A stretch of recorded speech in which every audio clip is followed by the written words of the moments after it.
Привет всем! В эфире наша постоянная рубрика Nice People. И сегодня у нас в гостях человек, который не нуждается в представлении. Это наш любимый друг Костя Леженцев.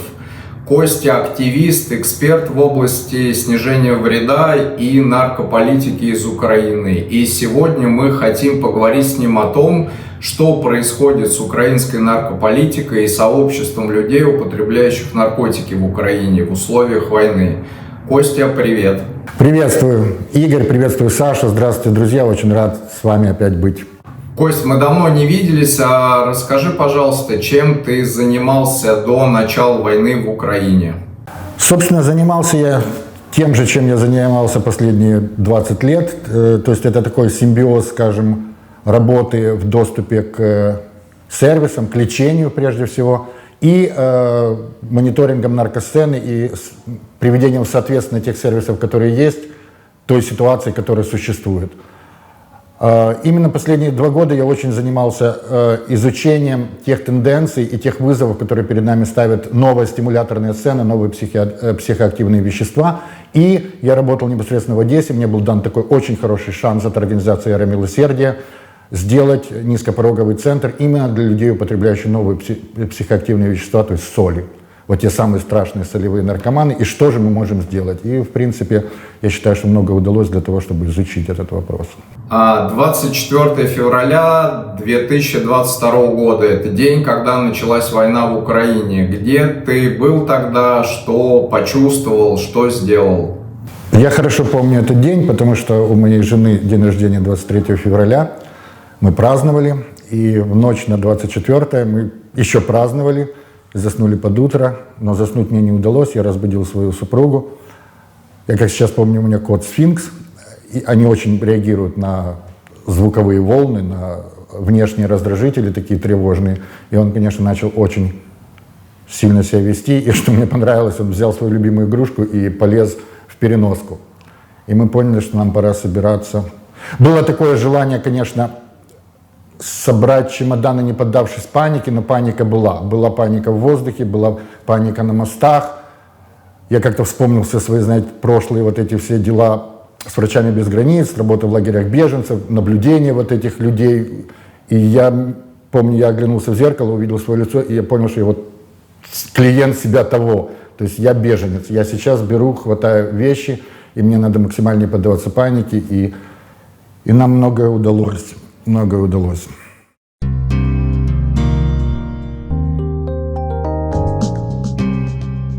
Костя, расскажи, как изменилась твоя жизнь после начала войны, чем ты занимался, где находился? Собственно, с 26 числа, с 26 февраля началась та жизнь, которая продолжалась практически год моей одиссеи нашей семьи, меня, жены и кота по Европам. Мы сначала переехали в Болгарию, потому что нам предоставили от работы моей супруги место. Я очень хорошо помню переход границы, как я с перевязанным глазом своим, потому что у меня протез, ко мне вопросов никаких не было, но все равно это было какое-то определенного вида волнение со стороны моей супруги большое, волнение, которое вокруг нас. То есть мы были с людьми, которым мы были сопричастны, это уже было беженство. Вот мост, вот там нас встречают. Я хорошо запомнил только одно, как мой кот Сфинкс развлекал пограничников, молодых ребят, которые чуть ли не так закинули автоматы на это, и просто для них это был как цирк, и мне было очень это приятно, потому что я видел, что это такие же люди, как я, что это люди, которым здесь оставаться, принимать на себя удары, принимать на себя нелегкую долю пропуска беженцев, работать с вот этими людскими страданиями, всем остальным, им по 20 лет, они при оружии, готовы стрелять, в общем-то, защищают границу, а с другой стороны, это люди, которые дают последнее напутствие людям, которые находятся в отчаянии, и вот там на берегу их ждет спасение, но неизвестность, так же, как она и была для нас. После Болгарии мы решили переехать в Германию, в Берлин, это была долгая эпопея, мне помогали многие мои коллеги из моей жизни. В общем-то, помогали и материально, помогали советом, помогали регистрации в Берлине. В Берлине настигло меня то, что нас настигло то, что мы, вот этот посттравматический синдром, нам было очень сложно, и мы старались этого не замечать. И, в общем-то, долгий год нам приходилось мириться, жить, выживать, решать очень много бюрократических вопросов, получать какие-то стандартные блага, ставить какой-то фундамент нашей семьи в Берлине. Нам очень многое удалось, но когда нам это все удалось, вплоть до последнего, знаешь, куска мебели, да, объекта мебели, вот мы так все оформили в квартире, посмотрели друг на друга, и буквально через неделю мы начали собираться в Украину. Этому есть много причин, это не просто ностальгия. Мы вдруг поняли, что мы не хотим быть мигрантами, мы не хотим в данный момент страны быть вне ее, помогать ей участием в форумах онлайн и офлайн, которые происходят в Берлине, общаться на другом языке, в том числе и на русском, кстати, с представителями сообщества и доказывать что-то, что мы еще не обладаем, потому что мы уже вне этой страны, в то же время, как мои друзья, мои одноклассники, далее, кто воюет, кто работает здесь. И я связался, я помню, сейчас с Димой Шерембеем и понял, что для меня здесь есть место. Не место работы, а место применения своих знаний. Вот это, наверное, самый был поворотный пункт. Смотри, прежде чем мы поговорим об Украине, можешь рассказать, исходя из своего опыта жизни в Берлине, какие сервисы и помощь для людей, употребляющих наркотики, ну, которые находятся там в статусе беженцев, есть сейчас в этом городе? Перейдя на профессиональный язык, я сразу разделю вопрос сервиса на две вещи. Это entry point, то есть как ты входишь в сервисы, кто тебя встречает, как быстро найти этого человека, который тебя встречает, на каком языке вы говорите, что предлагается сразу, как быстро и так далее. И как это sustaining, то есть как ты уже, что ты видишь, какие перспективы ты для себя видишь, будучи уже на первичной какой-то помощи. И вот между этим существует небольшая пропасть, честно говоря. Я считаю, что в Берлине достаточно хорошо работает организация Berlin AIDS Hilfe. Это очень маленькая команда, которая принимает на себя индивидуально, в общем-то, все пересылки, весь этот линкедж людей, которые прибывают из разных стран. Не только из Украины, но это и Молдова, это и ребята из России, которые оказались в Берлине. И вот этот entry point достаточно быстро осуществляется. В контексте, допустим, доступа к заместительной терапии, есть клиника дружественная, которую туда пересылают, и вот с этого момента начинаются проблемы, потому что как раз сервисов, которые помогут людям после таблетки каким-то образом решить огромнейшую сеть бюрократических барьеров и проволочек, которые существуют, которые встают перед человеком, особенно человеком в зависимости, который только пришел в себя, еще имея, знаете, на себе пыль дорог, так сказать. Вот здесь существует проблема, потому что социальные службы, те, которые помогают ребятам next door немецким, которые говорят на том же языке и так далее, они не существуют для нас. Почему-то нету вот этой интегрированной помощи на пункте заместительной терапии, где можно обратиться к социальному работнику, пусть 2 раза в неделю, пусть 1 раз в неделю, но который говорит на понятном тебе языке, который может тебя за руку отвести хотя бы для entry point, социаламт, джоб-центр, подача на ВНЖ и так далее. И вот это, я считаю, за собой вело очень многие вопросы. С другой стороны, у меня достаточно критично я могу говорить про то, что меня неприятно удивило в заместительной терапии как таковой, но это вопросы, знаете, общего даже характера, даже, скажем, индивидуальных отношений врачей и тех социокультурных клэшей, которые происходят между человеком отсюда и представителем, скажем так, германской системы здравоохранения. Кость, ты уже упоминал об этом, и все-таки, когда вы с женой решили вернуться в Украину, какой аргумент был решающим для вас и от чего вы отталкивались при принятии этого решения? Я думаю, что самый ожидаемый вопрос, дилемма, вернее, которая стала передо мной и Анной, моей супругой, вот на основе нашей, скажем, такой достаточно космополитичной жизни до этого, знакомством с западным миром, с Европой, работой на западной организации, она в своей сфере, я в своей, пребыванием и работой, это ощущение себя мигрантом, беженцем. И тут самое важное было действительно ответить на вопрос, принимаю я себя таким или не принимаю. И мы себя не приняли как мигранты. Это не значит, что нас что-то не удовлетворяло или что-то качественно мешало нашему самосознанию. Это просто было ощущение, что мы не хотим быть мигрантами. Мы хотим вернуться в страну, на фоне ребят, которые приехали из Беларуси, из России, у нас было куда возвращаться. Да, в страну, в которой идет война, но мы знали, что мы здесь найдем свою нишу, мы знаем, что здесь наш дом, мы знаем, что здесь друзья, которые нас ждут, которые пережили страшные месяцы, многие в оккупации, вот, кстати, как Игорь, многие в Киеве под бомбежками, но все выжили, все помогли друг другу, и самое главное, что все ожидали нас, это было очень приятно, это было очень приятно, то есть мы вернулись в комьюнити, которое ждало нас.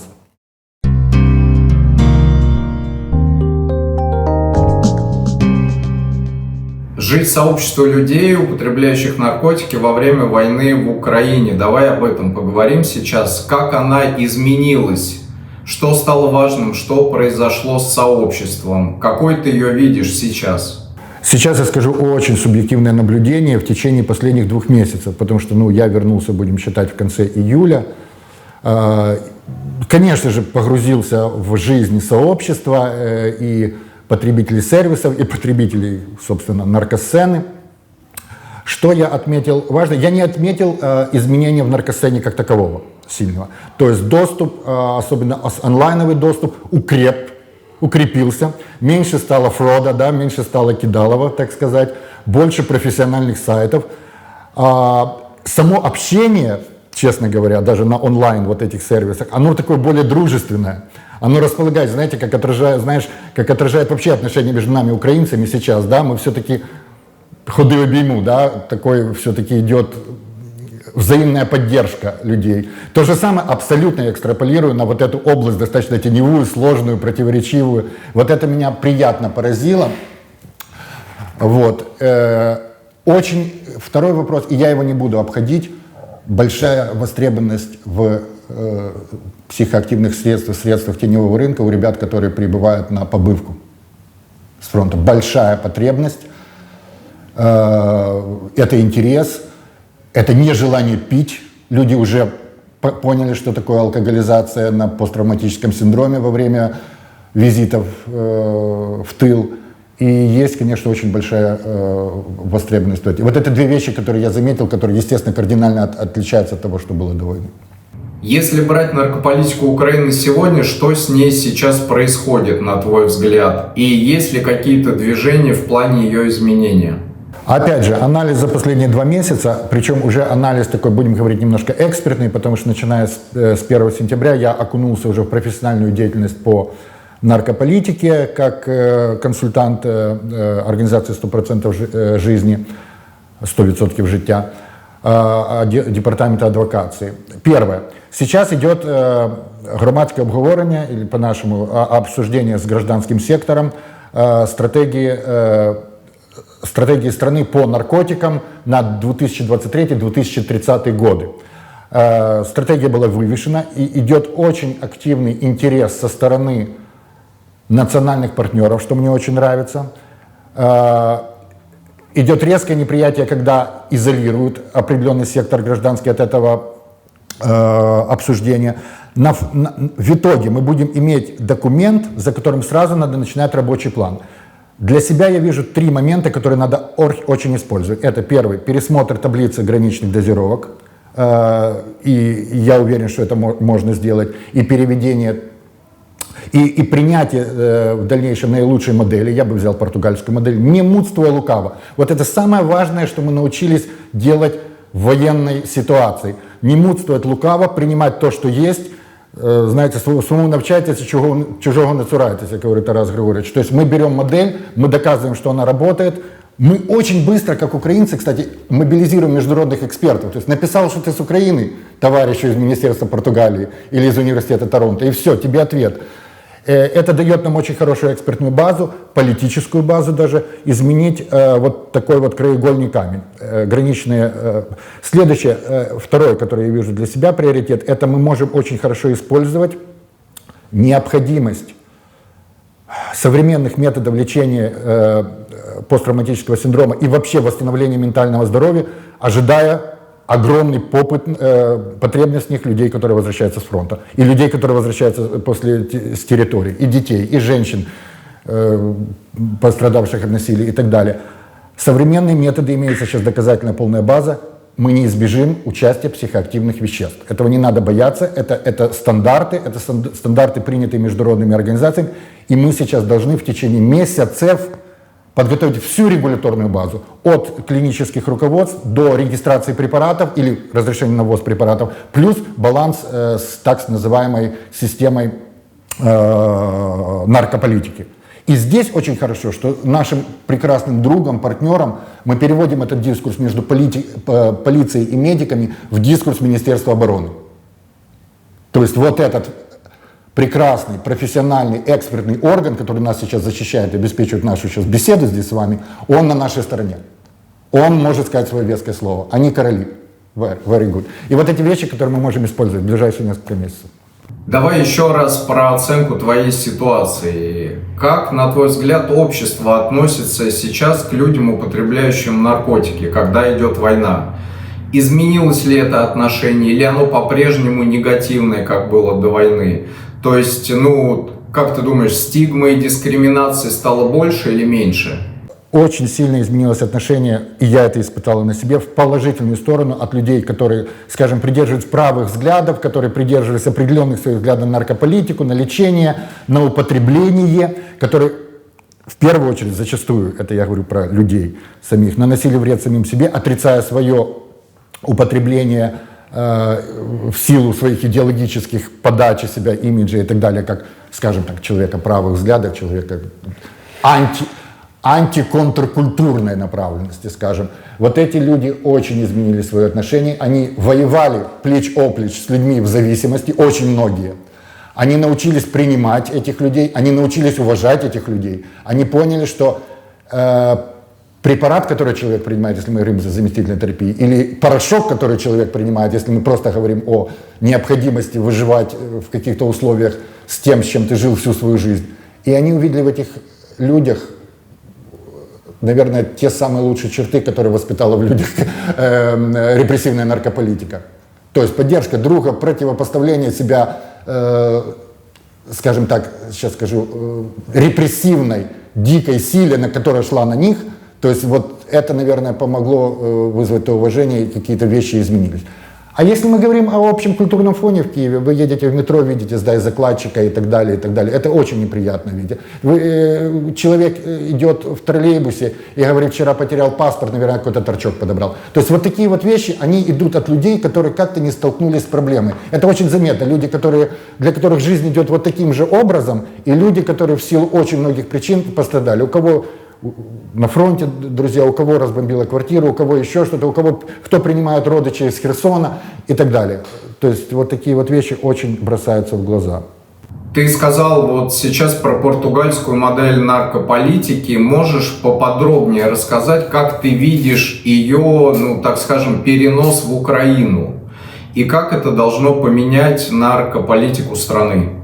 Мы движемся оперативным методом. Вот как помощь от НАТО мы получаем, или нам нужны танки, или нам нужны самолеты. Точно так же мы просто берем лучшую модель Европы, я считаю, сейчас это Португалия. Очень много можно на уровне, это что-то я так больше по-киевски уже мыслю, модель Праги взять, а дальше чешскую модель. И вот этот вот симбиоз, то есть переведение наркополитики, то есть системы наказания в социальную сферу. Как мы можем использовать тот факт, что люди, скажем, живут в наркосцене с наркотическими веществами, как мы можем перевести ее из системы, отправить в тюрьму, наказать, административную помощь, в помочь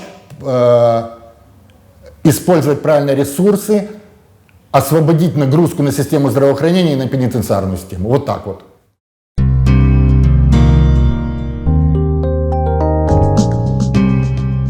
Кость, до войны ты проводил большую работу по исследованию, продвижению, снижению вреда от новых психоактивных веществ в Украине. Расскажи, что показали твои исследования этого вопроса и что было сделано потом на уровне сервисов, если что-то было сделано?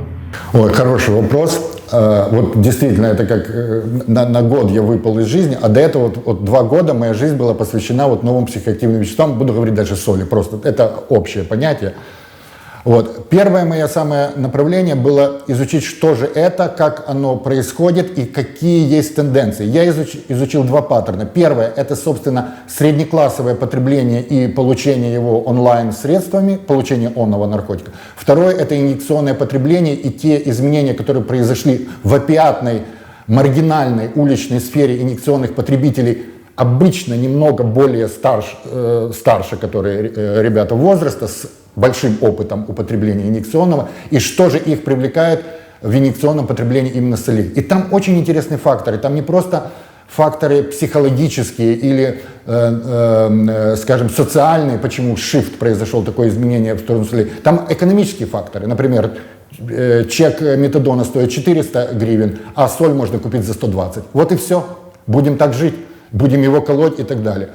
Второй момент, который я хотел сказать, подготовленность системы снижения вреда, и я занимался именно в первую очередь для себя выбрать вот этой обслуживания маргинальной сферы инъекционных потребителей солей и сделать низкопороговый центр и посмотреть, чем мы можем помочь этим ребятам, используя те наработки наших коллег из Европы и какие-то свои интуитивные понимания, потому что, знаете, все-таки мы с белой эпидемией тоже сталкивались, и винтовые дела, и все другие.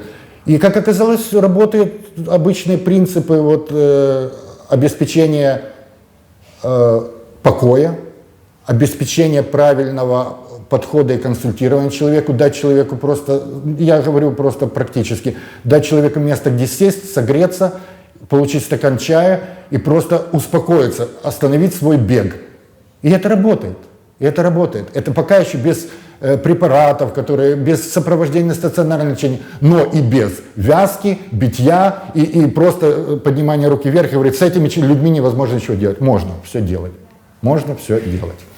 Вот. И, соответственно, шло в двух. Это мой исследовательский проект и статья, которая вышла, она называется «The Short Story of New Psychiatric Substances in Ukraine», выпущенная при поддержке UNODC. И второй — это проект на основе «Эра милосердия», низкопороговый центр возле Привоза. Само собой название географическое говорит, как там было весело и в каком эпицентре мы находились. Новые психоактивные вещества в последние годы, это, да, был такой вызов для всех, и нельзя сказать, что ответ на него был оперативным и эффективным.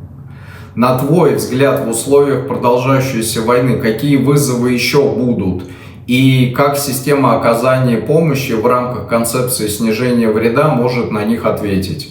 Я действительно, сейчас выражу, может, и высокопарно, немного гражданскую позицию, но за этот период мы должны полностью подготовить систему здравоохранения, себя, наши сервисы к потребностям тем людей, которые вернутся с фронта. Это будет очень много людей, которые будут требовать вопросы ментального здоровья, работы с посттравматическим синдромом, работы по реабилитации от алкогольной и наркотической зависимости как симптомов посттравматического заболевания. И также от людей, которые пострадали, это женщины, дети и так далее. То есть мы должны их встретить. Развитой инфраструктурой от снижения вреда, от community-based сервисов до специальных, оборудованных, отвечающих всем международным критериям центров реабилитации с использованием психоактивных средств. Мы должны их встретить полным спектром зарегистрированных и примененным и разрешенным к применению препаратов от МДМА до кетамина, до всех форм каннабиноидов. Мы должны иметь уже, третье, установленные руководства, стандарты и протоколы по ведению этих пациентов. И мы должны иметь когорту социальных работников, врачей и же с ними, чтобы встретить этих людей в прекрасно оформленных. Я сейчас буду говорить, как в прекрасно оформленных, меблированных, с хорошим персоналом учреждениях. Потому что у нас есть опыт 2015 года, 2016, когда это оказалось катастрофой. Катастрофой, когда людей загоняли на месяц просто заниматься пьянством в отстойнике, а потом возвращали их в деревни, в города, где они оказывались вообще без помощи и уже даже без братства, без ощущения плеча людей, с которыми они хоть как-то переживали вот этот вход в мирную жизнь. Это наш вызов, самый главный. Это наш вызов. И используя его, работая, это наш долг перед людьми, которые нас сейчас защищают, встретить их вот такой системой. И это в общем повлияет на страну, это в общем повлияет на общество, это подготовит для людей, которые не воевали, не пострадали, но это люди, которые страдали десятилетиями от репрессивной наркополитики, от от тюрем, от заболеваний, от закрытых реабилитационных центров и всего остального, от кошмаров в семье, от социальной изоляции. Я думаю, это в целом повлияет на нашу страну. Война, мы можем использовать войну как положительный фактор на развитие общества.